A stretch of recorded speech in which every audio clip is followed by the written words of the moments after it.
नमस्कार, आप सभी का स्वागत है और आप देख रहे हैं न्यूज़ 21। मैं हूं आपके साथ सोनम गुरु। बढ़ते हैं खबरों की ओर। आपको बता दें, कुमाऊं में लगातार हो रही बारिश को देखते हुए पुलिस और प्रशासन अलर्ट मोड पर है। आईजी कुमाऊं निवेदिता कुकरेती ने बताया कि संवेदनशील क्षेत्रों में निगरानी बढ़ा दी गई है और एसडीआरएफ समेत सभी राहत एजेंसियों को सतर्क रहने के निर्देश दिए हैं।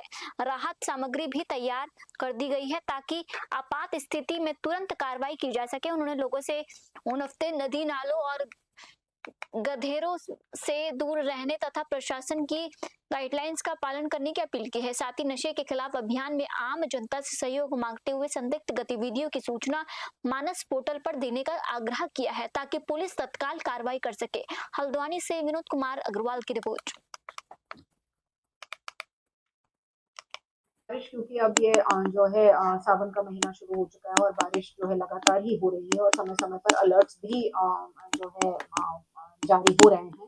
इस संदर्भ में स्पेशली जो पहाड़ के जनपद हैं वहाँ पे ये जो है नोटिस किया गया है कि आप नदी नाले जो कि आपके उफान पे आते हैं उसके बगल में जो है रेगुलर अनाउंसमेंट्स थाना स्तर से कर दिए जाएं।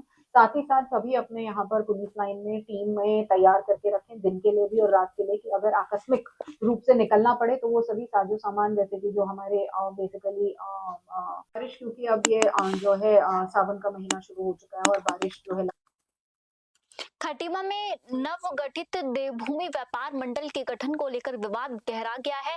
प्रांतीय उद्योग व्यापार मंडल के बैनर तले व्यापारियों ने प्रेस वार्ता कर संगठन के गठन का विरोध जताया। पूर्व अध्यक्ष पद प्रत्याशी अमन अरोड़ा ने आरोप लगाया कि देवभूमि व्यापार मंडल निष्पक्ष व्यापारी संगठन नहीं बल्कि भाजपा व्यापार मंडल बन गया है। उन्होंने कहा कि संगठन के प्रमुख पदों पर भाजपा से जुड़े लोगों की नियुक्ति की गई है।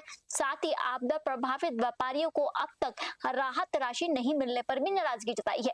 व्यापारियों ने चेतावनी दी है कि मांगे पूरी नहीं होने पर आंदोलन को और तेज किया जाएगा। खटीमा से अशोक सरकारी की रिपोर्ट।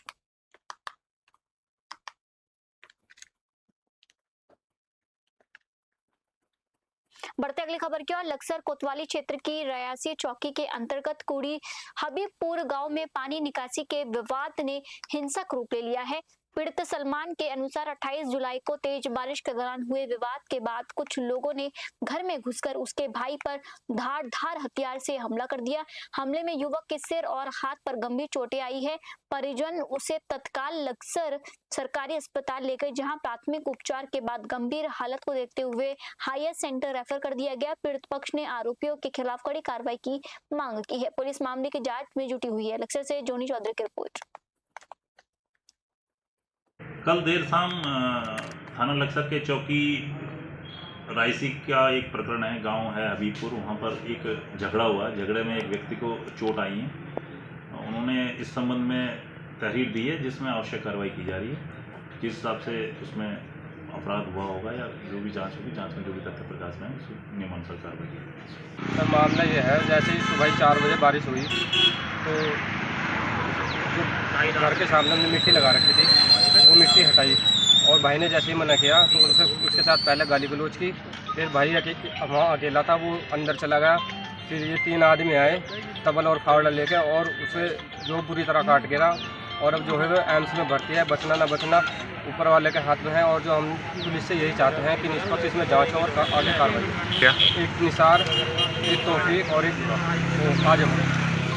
कल देर बढ़ते अगली खबर की ओर। खटीमा में मुख्यमंत्री पुष्कर सिंह धामी के नेतृत्व में चल रहे ग्रीन प्रोजेक्ट अभियान के तहत लालकोठी शारदा नहर बाईपास स्थित प्रस्तावित पर्यटन स्थल पर विशेष स्वच्छता अभियान चलाया गया। अभियान में अधिकारियों और स्थानीय लोगों ने मिलकर क्षेत्र की साफ सफाई की तथा पर्यावरण संरक्षण और जन भागीदारी का संदेश दिया।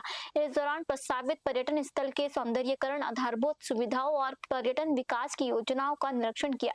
अधिकारियों ने क्षेत्र को आकर्षण पर्यटन स्थल के रूप में विकसित करने की कार्य योजना पर चर्चा की और लोगों से स्वच्छ, हरित एवं विकसित उत्तराखंड के निर्माण में सक्रिय सहयोग की अपील की है। खटीमा से अशोक सरकार की रिपोर्ट।